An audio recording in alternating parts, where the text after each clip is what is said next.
महाराज जी, आपके श्री चरणों में कोटि कोटि प्रणाम। महाराज जी, दिव्य काम और भौतिक काम में क्या अंतर होता है, उसको कैसे समझ सकते हैं? दिव्य काम होता ही नहीं, दिव्य जहाँ लग जाता है वहाँ प्रेम होता है। समझ रहे हो? जहाँ शरीर और इंद्रियों से विलास होता है उसे काम कहते हैं, और जहाँ भावदेह के द्वारा प्रिया प्रीतम की सेवा, प्रभु की सेवा या प्रभु की आसक्ति या प्रभु के साथ जो लीलाएं हैं वो प्रेम कही जाती हैं।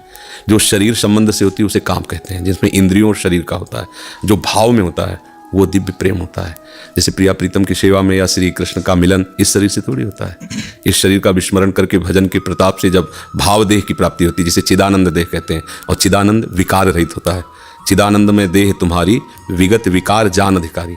विकार पांच भौतिक शरीर में रहते हैं, मायाकृत रचना में रहते हैं। भावदेह और प्रभु ये मायाकृत नहीं है। तो वहाँ जिसे दिव्य काम जैसे संबोधन किया गया ना शब्द का, वो महाप्रेम प्रेम, ये जो पांच भौतिक शरीर से क्रीड़ाएं होती हैं इन्हें काम के लिए कहा गया है।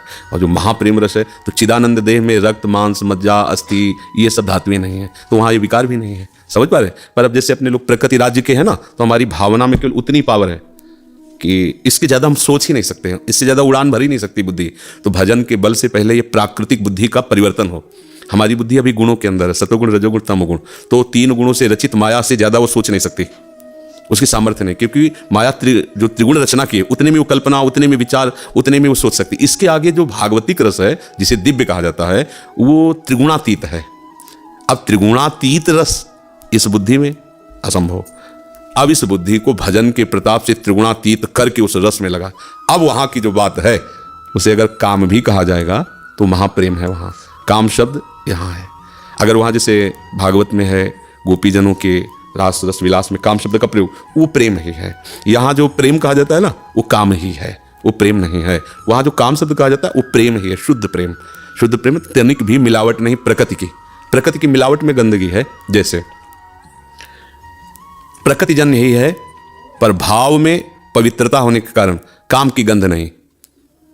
एक जवान बेटी कई महीने बाद इस अपने हॉस्टल कहते जहाँ रह जाता है, वहाँ से वो स्टेशन आई, पिता लेने आया है। 45-50 वर्ष का पिता है, 20-22 वर्ष की बेटी।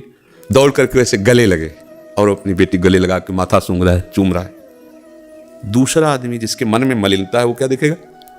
है अगर वो इस संबंध को नहीं जानता है, इस भाव का परिचय नहीं जानता है, तो वो दोष दर्शन कर सकता है।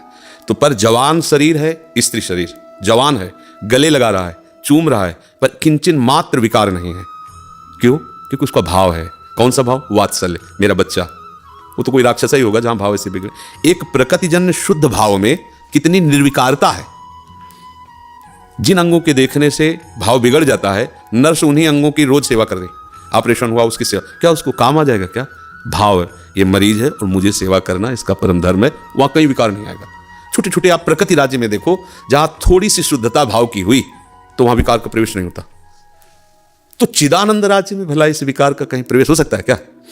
जैसे कोई स्त्री पुरुष हंस रहे हो, मिल रहे हो, आप उस दृश्य को देखें तो काम आ जाएगा? आ जाएगा। जब आप देखेंगे तो आ जाएगा, निश्चित किया जाता है नहीं देखना।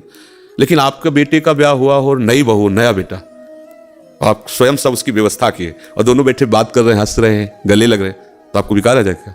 आप भगवान से कहोगे प्रभु आज जीवन का सुख दे दिया, हमारे दोनों बच्चे ऐसे खेले, ऐसे सुखी। वहां विकार की गुंजाइश है क्या? विकार तो बहुत राक्षस है स्वभाव का, जो ऐसे भाव में माता पिता को विकार थोड़ी आएगा। तो सोचो, एक लौकिक भाव में काम क्रीड़ा के समय भी, दृष्टि होने पर भी उसके अंदर काम विकार नहीं है, हृदय प्रफुल्लित हो रहा है और वो आशीर्वाद दे रहा है, मेरे दोनों बच्चे ऐसे सुखी रहे, ऐसे खेलते रहे। साधारण भाव में आप देखो, असाधारण जो इस प्रकृति राज्य से ही अतीत है, उसमें कई काम। श्री कृष्ण, वो उनका चिंतन, उनका आलिंगन, उनकी मुस्कुराहट और काम, सवाल नहीं उठ रहा। शब्द कोश में शब्द तो वही है ना। जैसे आलिंगन, तो पुत्री का आलिंगन कर रहा है पिता, भाई बहन का आलिंगन कर रहा है, कामी कामिनी का आलिंगन कर रहा है। तीनों आलिंगन शब्द में है, लेकिन बड़ा अंतर है। हेले ऐसे आलिंगन, प्रकृति राज्य का आलिंगन और परमात्मा राज्य का आलिंगन, बड़ा अंतर है।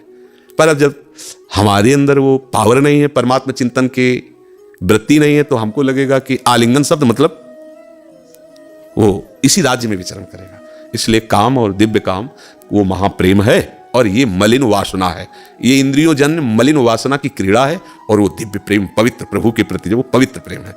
आप ऐसे ही समझ लो, ऐसे मिठाई खाओ मिठाई और वही मिठाई प्रभु को समर्पित कर दो, तो ऐसे इतने के लिए ललचाता है मन, कोई भी हो, जरा सा हमको भी दे दीजिए। क्यों? वही मिठाई है, जो पूरी दुकान खरीद के खा सकता है वो आदमी हाथ जोड़ के कहते थोड़ा सा हमको भी दे दीजिए। क्यों? वो प्रसाद हो गया, प्रभु से वो मिठाई जुड़ गई तो इतनी महिमा हो गई कि इतना कण मिलने पर हृदय में एक आह्लाद, इतनी वही मिठाई है।